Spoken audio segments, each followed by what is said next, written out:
Hi, everyone. Welcome to today's research seminar. Our speaker today is Hamidrez Khoshakhlagh. Hamidrez is a PhD student at Aarhus University in the Cryptography and Security Research Group under the supervision of Professor Jesper Boos Nielsen. He is also part of the Concordium Blockchain Research Center at Aarhus University. His current research interests focus on zero-knowledge protocols, and his talk today is on balancing privacy and accountability in blockchain identity management. So I'm going to talk about my recent work, which is called Balancing Privacy and Accountability in Blockchain Identity Management System. It's a joint work with Ivan Damgard, Chaya Ganesh, Claudio Orlandi, and Luisa Siniscalchi. So let's begin with the problem statement. So if you consider the distributed payment systems, they can be divided into different generations. And in the first generation, the systems in the first generation, such as Bitcoin, so what they are doing is that they are replacing a central bank with a distributed ledger and a consensus system. And then the issue with this system is the lack of privacy. And in fact, transactions reveal the account balance of the users. And so even though they provide some level of privacy, like pseudonymity, but there are some existing works that show that it's not hard to analyze the transaction graph of the users and then break this property. So that's why we have the second generation of systems like Zcash, that they use some zero-knowledge proofs for the correctness of transaction, and they provide full anonymity for the users. But now the problem with these systems is that is the regulation issue and the fact that these systems are not compliant with the bank regulations. So there are some rules in the banks, for example, KYC, which is know your customer, or anti-money laundering rules. And these systems cannot be compatible with these rules. And the fact that there is no protection against money laundering here, it makes these systems very attractive for doing fraud activities, actually. So now the question is how we can get around this problem, and the solution is to add some level of accountability to the system, meaning that the users should be also accountable for what they are doing in the system. And the question we are considering in this work is how to balance between these two notions of privacy and accountability. And in fact, they look to be in contradiction with each other. I mean, privacy and accountability. So the question is how we can provide privacy in an efficient way, but at the same time provide some ways that the users are accountable in the system. As I said, so this work, we design an identity management system that provides this balance between privacy and accountability. Now, our design in a very high level is as follows. So we are in the context of a blockchain, which is an account-based blockchain that different users have different accounts on the blockchain. And we have different types of players in the systems: account holder, who are just the users of the system. And then we have identity providers and anonymity revokers that are some system entities that some authorized parties. The identity provider, as its name suggests, it's just the party that provide the identity for the users, for the account holders. And then anonymity revokers are the parties that, in the case that the system needs to revoke the anonymity of the user, of a particular user, they just use this the power of this anonymity revoker. And so the anonymity revoker, together with the identity provider, interact and try to revoke the anonymity of a user. And the identity provider is actually, it comes with a key pair, is a signature key pair, a sign-in key and a verification key. And the anonymity revoker also has a key pair for an encryption scheme. So later I will explain how these key pairs will be used in the system. So at the beginning, when an account holder wants to join to the system, to the blockchain, and if he wants to create an account, before that he needs to register with an identity provider. Okay, so we assume that a user is interested to create some account in the blockchain, I am representing these accounts with P1, P2, and P3, and this PI means different policies that the user is interested to add to these accounts. And to do this, to add these accounts to the blockchain, he needs to first register with an identity provider. Okay, so a user has an identity and then a list of attributes. For example, the name of the user, its age, and other parameters, which one of these parameters is called max ACK, which is a specific parameter that we consider, which shows the number of accounts this user is allowed to open in the system.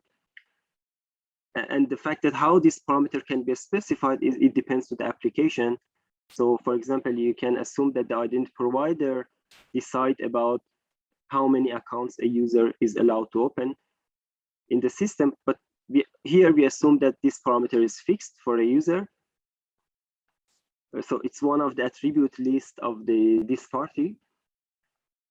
And then the account holder has also a key pair and a PRF key. And I will explain in details how these parameters are used in the system. So these are the inputs of this account holder. And to create account, the account holder should first register with an identity provider. So how the registration happen? We have an account holder, a user actually with these parameters, with identity, attribute list, a key pair, and a PRF key, and an identity provider with an identity and a key pair of a signature SK. So SK of IP means the signature, the signing key of the identity provider, and VK means the verification key of the identity provider. And so the registration is just an interactive blind signature that during this signature, the input of the account holder are just the attribute list, the secret key, and the PRF key. And the input of the identity provider is just its signing key. And at the end of the protocol, I'm not going to go into the details of how this blind signature happens, but at the end of the protocol, the identity provider receives the attribute list of the account holder, the public key of the account holder, and an encryption of the PRF key. An encryption of the PRF key under the public key of the anonymity revoker. So here we assume that there is some proof inside this protocol that proves to the identity provider that this ciphertext is indeed an encryption of this PRF key. So these are the output of the protocol for the identity provider, and what the account holder receives is a signature. Is a signature from the identity provider and the attribute list of the account holder, and the secret key and the PRF key of the account holder. And it's important that this signature is blind, so the identity provider doesn't learn anything about the secret key of the account holder and the PRF key, and it only learns the attribute list so that part of the the message, which is the attribute list, is the only part that the identity provider learns. The rest is just the signature, and the rest of the message is just in a blind. So now this signature is a certificate for the account holder to create an arbitrary number of accounts in the blockchain. And I forgot to say that the identity provider also stores this information into its database. The identity of the account holder, the attribute list, the public key of the account holder, and this encryption of the PRF key. So all the information the identity provider is receiving from the account holder, it stores in its database for later, maybe, for example, it might be used in the revocation. Now that this account holder has registered with an identity provider, the next step is to create account, which is something non-interactive. So the account holder wants to create some number of accounts, and this can happen just without any interaction with the other authorized parties. So now this account holder has a certificate from the identity provider. He can create some number of accounts. And in more detail, the account creation is as follows. So the inputs of the account holder are the same as before, but now the account holder has also a certificate from the identity provider. And we also consider a policy here, because when the account holder creates an account, the account is specified by a policy. So for each account that is created by the account holder, the account comes with a policy related to the attribute list of the account holder.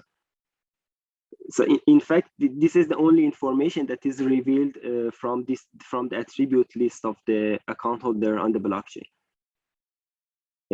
Yeah, this policy can be some information about the attribute list of the user. For example, that the account holder is from some country, or it's above some age, and etc.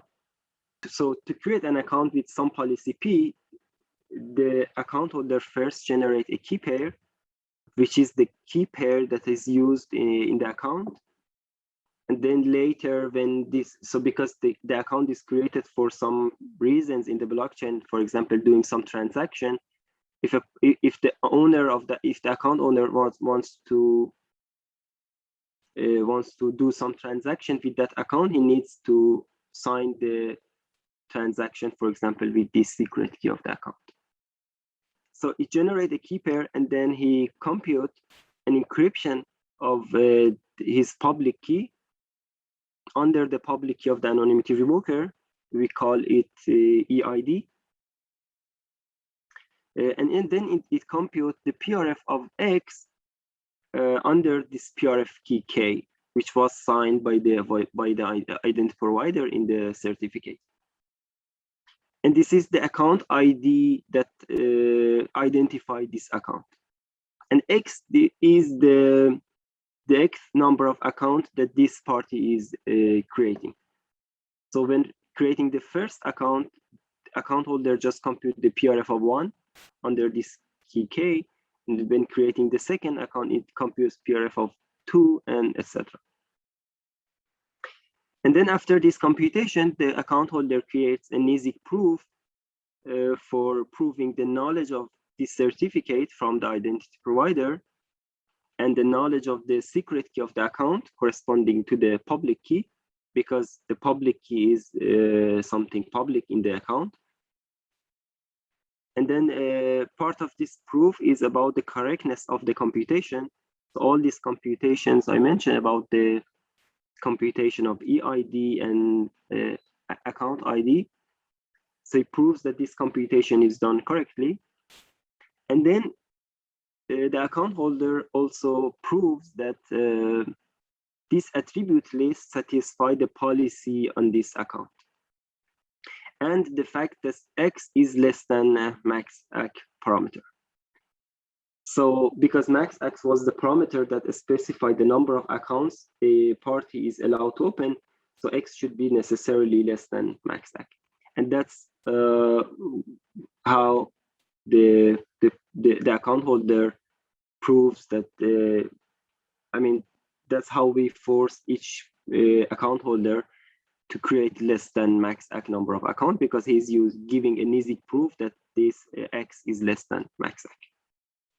And now the account information that is published on the blockchain consists of the account ID, which we show about ID ACK, EID, which is just the encryption of the public key of the account holder, and the public key of the account, the policy, and the NISIC proof. So this is the only information that is public on the blockchain about the account.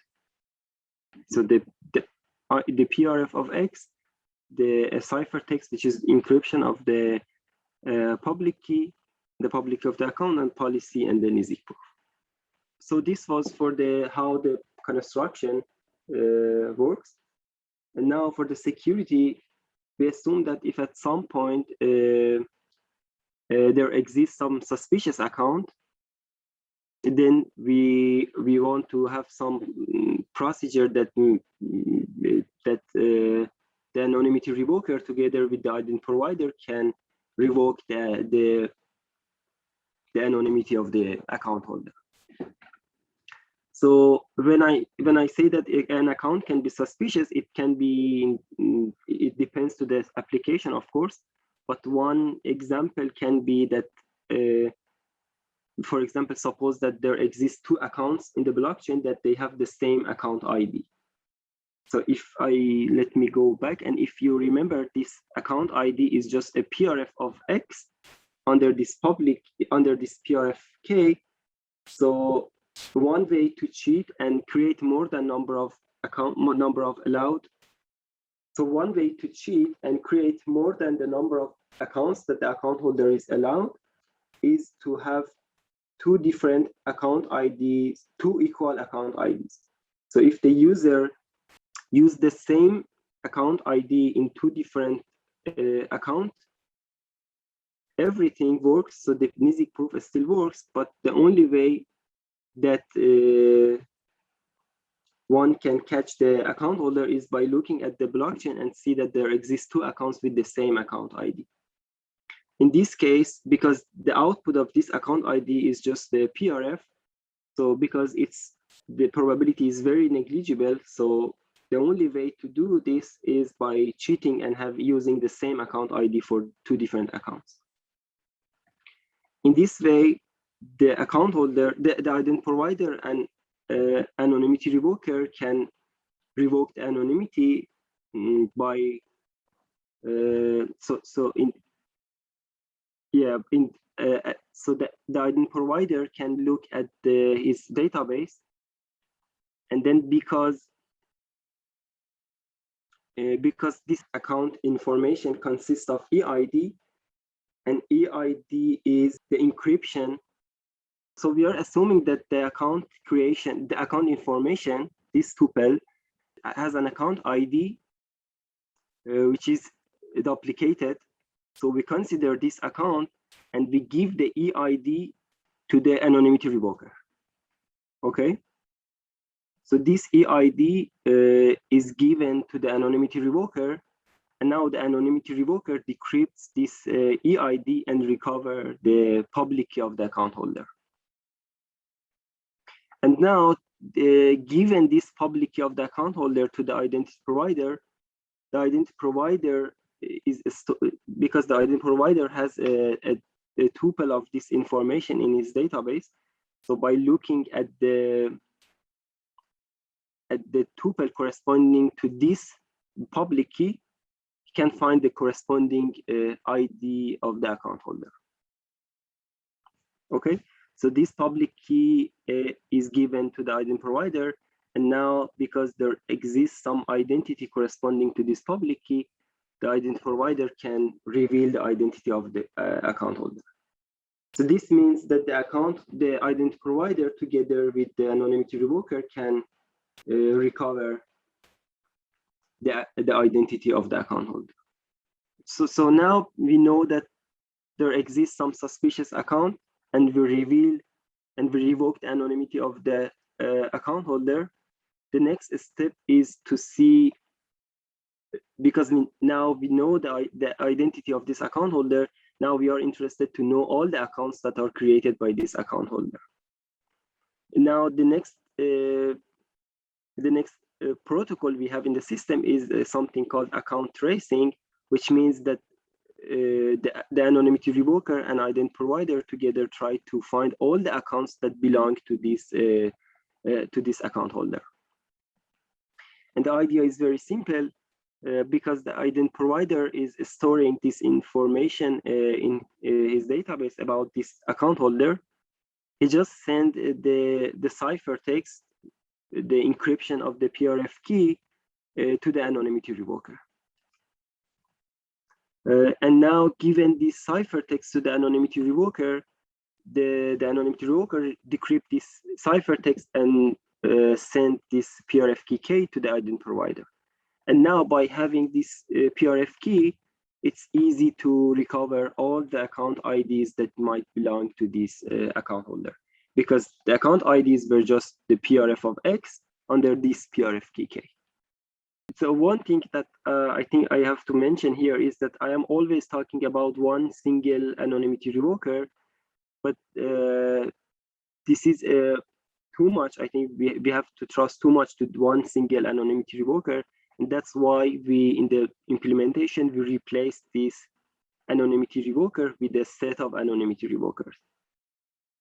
And then a threshold number of these anonymity revokers should agree to revoke the anonymity of an account holder.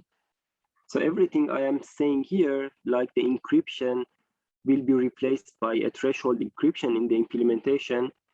And then, so it's not a single anonymity revoker that revokes the anonymity. It's too many anonymity revokers, and then a subset of these anonymity revokers should agree to reveal the identity of the account holder. Yeah, as I said, we make a threshold assumption on the anonymity revokers. So it's a D out of N threshold system, such that D+1 anonymity revoker must agree to revoke the anonymity. And then the system, it works such that if the identity provider, even if it cooperates with the malicious anonymity revoker, it cannot link an account to an account holder. And then we prove the security in the UC model, where we consider actively corrupt account holder, but passively for the identity provider and anonymity revokers, we consider passive corruption. So this was the general part of my talk. Now I want to go a little more into the details if there is any questions so far. Okay, so I'm saying that we prove the security in the UC model. So to explain a little more about how we do this, we actually consider, we define an ideal functionality called FID layer in the right side of the picture. And this is a very big ideal functionality that we define for this identity management system. And then we give a construction, a protocol that realizes this functionality, and the protocol that realizes this functionality, it also uses a lot of functionality inside itself. So the protocol we have consists of some ideal functionalities inside. That the main one again is something called F issue here in the left side. And this is the ideal functionality, again, we define for the issue protocol, the registration protocol between the account holder and the identity provider. And again, we show that how this sub functionality issue can be realized by the following functionalities: CRS, registration, NISIC, and secure message transmission functionality. I think it's quite hard to explain in one single picture. Maybe it's easier to just look at the paper, but now I just wanted to give some big picture of how these ideal functionalities are defined and how we realize this ideal functionality. To explain a little more about the technical details, so far I only talked about the NISIC proofs. And the NISIC proof system that we use in the system are either snarks or Fiat-Shamir NISICs based on Sigma protocols. And the problem with these two systems is that they are not simulation extractable, whereas for UC security, we need the NISICs to be simulation extractable. In fact, black box simulation extractable. And this is not true about the snarks because they are not simulation sound, and even more, their knowledge soundness is based on non-black box assumption. And for Fiat-Shamir NISIC, they are only simulation sound. So we also need to add knowledge soundness to these protocols to make it simulation extractable. And for this problem, we use the COCO framework, which is just an optimized version of the following compilers. So these compilers are very general. So the idea is that if you want to convert a sound proof system into a knowledge sound, you change your relation and you add also an encryption of the witness to your statement, and now you prove that your X is in the language, and also as another part of your statement, you add that the ciphertext is an encryption of the witness under some public key which is inside the CRS. And now if you give the secret key corresponding to this public key to the extractor, now it's very easy to extract the witness by just decrypting this ciphertext. So the extraction is completely black box. So this was for the knowledge soundness, and for simulation soundness, the idea is that now, again, we change the relation. Now we prove that either X is in the relation, or I know a signature on the statement X, which can be verified by a verification key, which is inside the CRS. And we give this signing key to the simulator. And now a real prover just use the witness for X and prove the first part of the statement. The simulator use the signing key and for generating the proof based on the second part of the statement, because now he can generate a signature over the statement. And by simulation extractable, because simulation extractability is just knowledge soundness plus simulation soundness. So by doing by having these two compilers, we can get simulation extractability in a black box way. So I said that for Fiat-Shamir, because Fiat-Shamir is only simulation sound, so we need to make it also knowledge sound. We need to add an encryption of the witness. And also for a snark, we need to have both of these two properties. We need both these compilers. So in both cases, we need an encryption scheme to add an encryption of the witness to be part of the proof and extend our relation. And the encryption scheme we consider is called a CL encryption scheme that I will explain in the next slide. And I will also try to explain the motivation why we are using this encryption scheme. So CL encryption scheme is based on a framework which is given by Khoshakhlagh and Laguilama in 2015. It's based on some groups. So the main property of this framework is that their construction is based on it works over some groups, that these groups have a subgroup, that the discrete log problem in the subgroup is easy. So G is a group, it's a cyclic group of unknown order, Q times S, and then G to the power of Q is the group that is a subgroup of G, which is of order S. Again, S is unknown, but we know that G to the power of Q is of this order. And this group G has also a subgroup of order Q, and this Q is now. So now it should be clear that there is an isomorphism between G and an H times G to the power of Q. So each group element in G can be mapped to two group elements, one from H and one from G to the power of Q. And now the discrete log is easy in this subgroup H. We also have a problem that the encryption scheme we use is based on this hard problem. The problem is called hard subgroup membership problem, which is shown by HSM. And the problem says that given a group element from a group G, it's indistinguishable from an element from the subgroup G to the power of Q.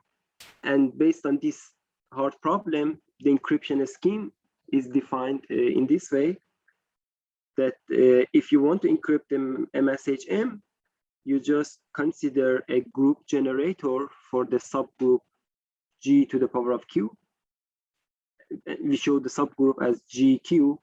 Then if you want to encrypt M, you compute GQ to the power of some randomness, H to the power of M public key to the power of the randomness. So it's exactly the El-Gamal encryption scheme, with the only difference that everything is in the, so the main difference is that everything is, the first part of the ciphertext is from subgroup GQ, the second part is from the main group G, because H to the power of M is a group element in subgroup H, and public key to the power of R is some element in subgroup GQ. So which means that this should be an element in group G.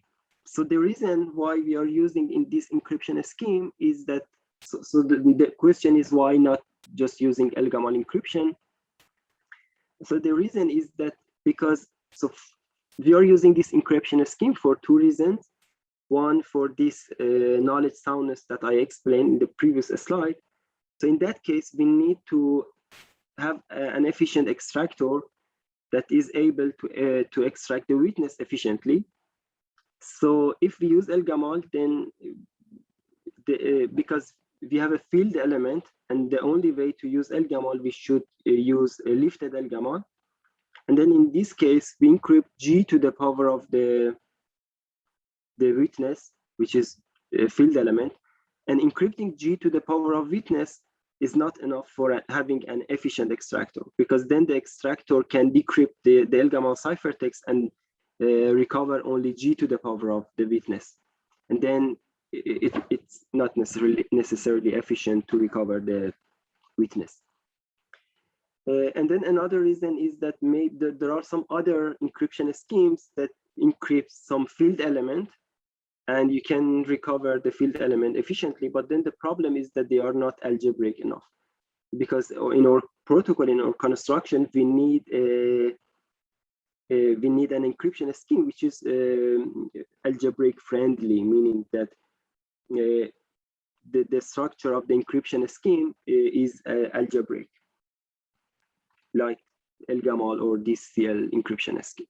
And that's why we use this CL encryption also in the case of encrypting the PRF key K. So in the first protocol that I explained, the registration, where the account holder registered with an identity provider, the account holder sent an encryption of the PRF key to the identity provider.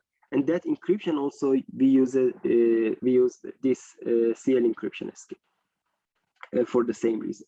Another part of the technical details is that for the PRF scheme, we need some stronger property of PRF, because we are assuming that a malicious account holder can just look at the blockchain and see different account IDs, and then he can generate the PRF key K and input X such that this output of this PRF hits that specific value.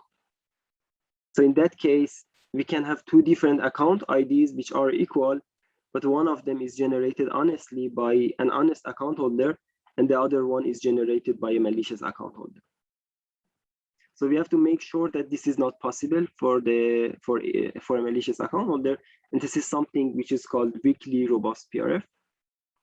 And the formal definition says that given an oracle of a PRF oracle to an adversary, to a PPT adversary, then the adversary should not be able to output a key and an input such that this, if you evaluate this PRF on this input, it hits one of these values that was queried by the adversary before.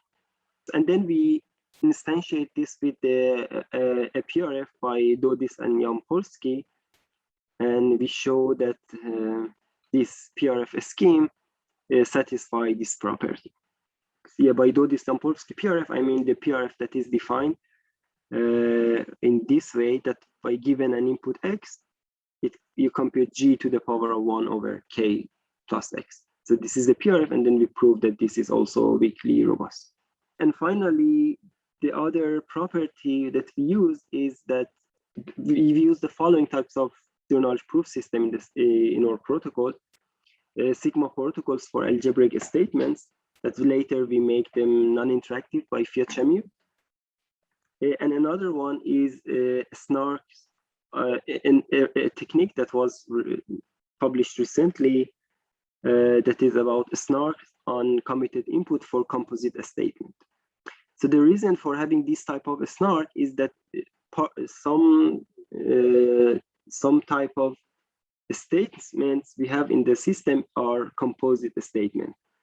For example, when the party wants to prove that x is less than the threshold max ac, because max ac is part of the attribute list, and the party commit to this attribute list in advance at the beginning of the protocol. So the account holder need a range proof to prove that x is less than this parameter, and this max ac was something that was committed in some commitment scheme, in some commitment. So it consists of two parts. That one part is algebraic, the commitment, and this range proof part is something non-algebraic, and which together they give a composite statement. And the other one also, and the other one is when the account holder wants to prove, when creating an account, he give a NIZIC proof, and part of this proof is that the attribute list satisfy the policy, and because this attribute list is committed in the registration protocol by the identity provider, and that's when the account holder first commit to this attribute list and then receive a certificate on this attribute list, and then he should give a NIZIC proof that this attribute list satisfy the policy. So again, one part of the statement is algebraic, because the fact that he's receiving, he has a signature from the identity provider, this part is algebraic. And now the fact that this attribute list satisfy a policy, this part is non-algebraic. And together we have a composite statement. So to summarize, we use some different techniques that I explained in detail. So we use Pedersen commitment for the PRF. As I told you before, we use the Dodys-Yampolsky. For the blind signature scheme, we use a signature scheme by Poincheval and Saunders. As I said, so for the encryption scheme, we use a threshold encryption scheme because we have a number of anonymity revokers, not only one. And so we need to use a threshold encryption scheme. And the way we implement this threshold encryption is by using Shamir secret sharing. So we first secret share our message that we want to encrypt. And then in the case that the message is just a group element, we use El-Gamal encryption. And if it's a field element, we use the CL encryption scheme. For the NIZIC, we use Fiat-Shamir NIZIC based on Sigma protocol, and also the snark on committed input that I explained before. So to conclude and finish my talk, so in this work, we propose we design an identity management system that provides privacy and accountability in the systems, and we prove the security in the UC model with the adaptive corruption for account holders. I think that was my talk. So this is also the references that I use in my slide. Thank you so much. I really appreciate it. Thank you for joining, everyone. If you have a suggestion for a future speaker, or if you'd like to present your own research, please email us at research@protocol.ai. We currently have 2 open requests for proposals, one targeting proofs of space and the other vector commitments. If you are interested in submitting a proposal for either of these funding opportunities, please visit grants.protocol.ai and look for RFP 9 and RFP 10. To receive funding related announcements or other updates, sign up for our mailing list and specify what types of emails you'd like to receive. The link to do this is in the description below. Join us next week to hear from Emanuela Junta on efficient and universally composable single secret leader election from pairings. Please remember to like this video and subscribe to our channel, and we'll see you next time.